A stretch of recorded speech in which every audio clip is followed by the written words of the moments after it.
Hi friends, నీటి మాట లోపల మనము చోలంగి అమావాస్య అంటే ఏమిటి దాని గురించి తెలుసుకుందాం మిత్రమా.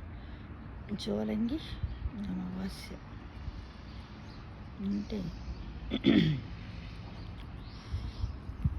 ఎప్పుడు వస్తుంది అంటే చోలంగి అమావాస్య అన్ని రకాల అంటే పుష్యమాసంలో వచ్చే ఆఖరి రోజును చోలంగి అమావాస్య అంటారు. దీని ప్రత్యేకత భూమి మీద విష్ణుమూర్తి వైద్య వీర రాఘవ స్వామిగా అవతరించిన దినం అన్నమాట. చోలంగి అమావాస్య అంటే అన్ని రకాల దీర్ఘకాలిక రోగాల నుంచి మానసిక రుగ్మతల నుంచి పూర్తి ఉపశమనం పొందగోరు వారు చోలంగి అమావాస్య రోజు ఈ కింది విధంగా చేసినట్టయితే అద్భుత ఫలితాన్ని పొందుతారనేది ఒక విశ్వాసం.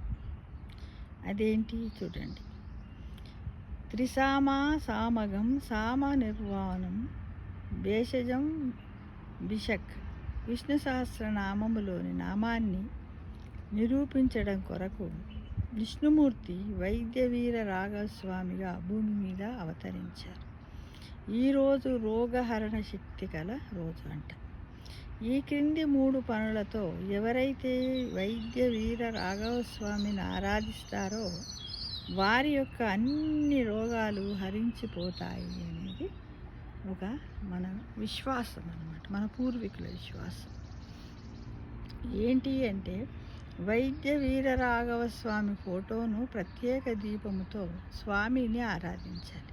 ఒక ప్లేట్లో బియ్యపిండి పంచదార పొడి సమానంగా తీసుకొని కలిపి కొద్దిగా ఏలకల పొడి కలిపి మధ్యలో గుంతలా చేసి ఆవు నేతితో తడిపిన పువ్వొత్తి వేసి వెలిగించాలి. తమ యొక్క రోగహరణ చేయమని ప్రార్థించాలి. రెండవది, ఇంట్లో ఎవరికైనా దీర్ఘకాలిక వ్యాధులు ఉన్న ఎడల వారికి ఒక వెండి తీగ కడియము తీసుకువచ్చి స్వామివారి పూజలో ఉంచి మాకు కానీ మీ దయ వలన స్వస్థత చేకూర్తి తిరువళ్ళూరు వచ్చి మీ హుండీలో ఈ కడియం వేస్తామని సంకల్పం చెప్పుకోవాలి. మూడవది ఏంటంటే మీ ఇంటి దగ్గర ఏదైనా కోనేరు కానీ చెరువు కానీ లేని పక్షంలో బావి కానీ ఉంటే ఏది లేని పక్షంలో ఒక చిన్న గిన్నె తీసుకొని నీళ్లు పోసి దానిలోని బెల్లం ముక్క వేయాలి. ఇంటిల్లి పాది ప్రతి ఒక్కరూ చిన్న బెల్లం ముక్క అందులో వేసి దాని చుట్టూ ప్రదక్షిణ చేసి తిరువెల్లూరులోని పుష్కరిణి హృతు పావనాశినిలో స్నానం చేస్తూ ప్రదక్షిణం చేస్తున్నామని తలచుకోవాలి, ఊహించుకోవాలి. పూజ పూర్తయిన తర్వాత ఆ పిండిలో నుంచి ఒత్తిని తీసివేసి కొద్దిగా నెయ్యి వేసి కలిపి చిన్న చిన్న ఉండలుగా చేసి ప్రసాదంగా అందరూ స్వీకరించాలి. వ్యాధిని నెమ్మదించిన తర్వాత తిరువళ్ళూరు వెళ్ళి ఆ కడియము హుండీలో వేయాలి. ఈ విధంగా చేసి దీర్ఘకాలిక రోగాల నుంచి స్వస్థత పొందిన వారు లక్షల సంఖ్యలో కలరు. శ్రీ వైష్ణవ 108 దివ్యక్షేత్రాల్లో ఈ తిరువళ్ళూరు ఒకటి. చెన్నైకి 40 కిలోమీటర్ల దూరంలో అరకోలం వెళ్ళే మార్గంలో ఉంది. హృత్ పాపనాశిని అనే పుష్కరిణి గొప్పతనం గురించి తెలుసుకుందాం.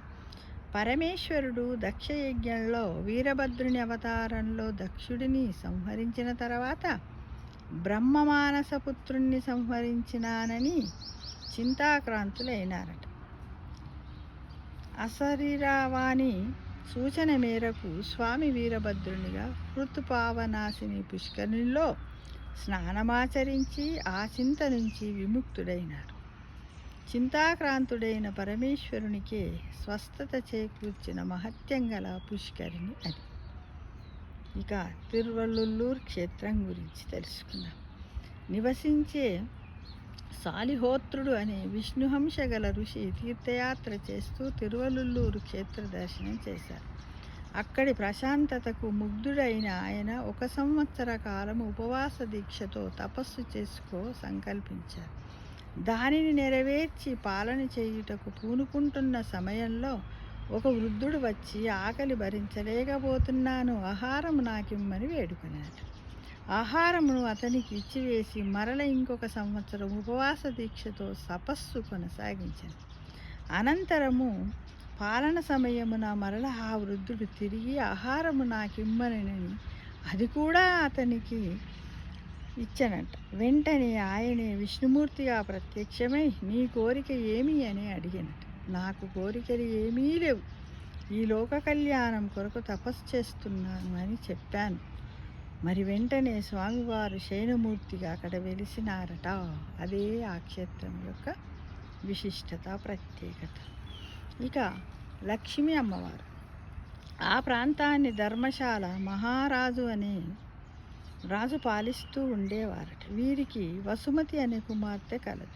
ఆమె ఒకసారి పాపనాశిని వద్దకు వచ్చినప్పుడు అత్యంత సౌందర్యవంతుడైన ఒక రాజును చూశాను, వారిరువురు ఒకరినొకరు మోహించుకొనిరి, వివాహం కొరకు ప్రస్తావన చేయగా మా తండ్రి గారి అనుమతి తీసుకోమని ఆమె బదులు పలికింది. అంతా ఆయన మహారాజు వద్ద వివాహ విషయమే ప్రస్తావించగా రాజుగారు మీ గోత్రనామములు తెలియజేయమని. అవన్నీ మీకు నేను తెలియజేయలేను. మీ అమ్మాయిని నాకు వసంగించినచో లక్షల మంది, నాకు ఇచ్చినచో లక్షల మంది మీ అమ్మాయికి నీరాజనాలు అర్పించే స్థాయిలో ఉంచుతాను అని రాజుగారికి చెప్పాడట. మహారాజు అత్యంత తేజస్సుతో వెలిగిపోతున్న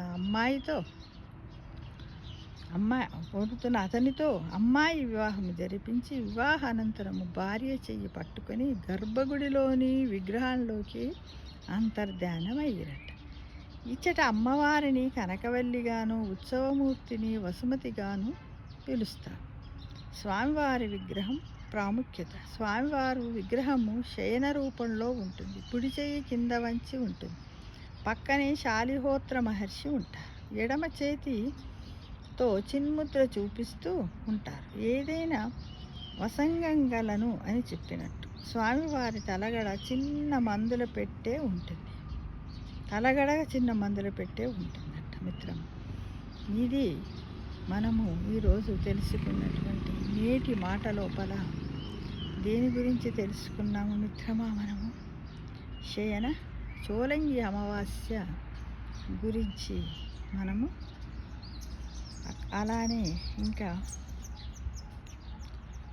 ఈ దివ్యక్షేత్రాల గురించి కూడా మనం తెలుసుకున్నాము మిత్రమా. Thank you for watching.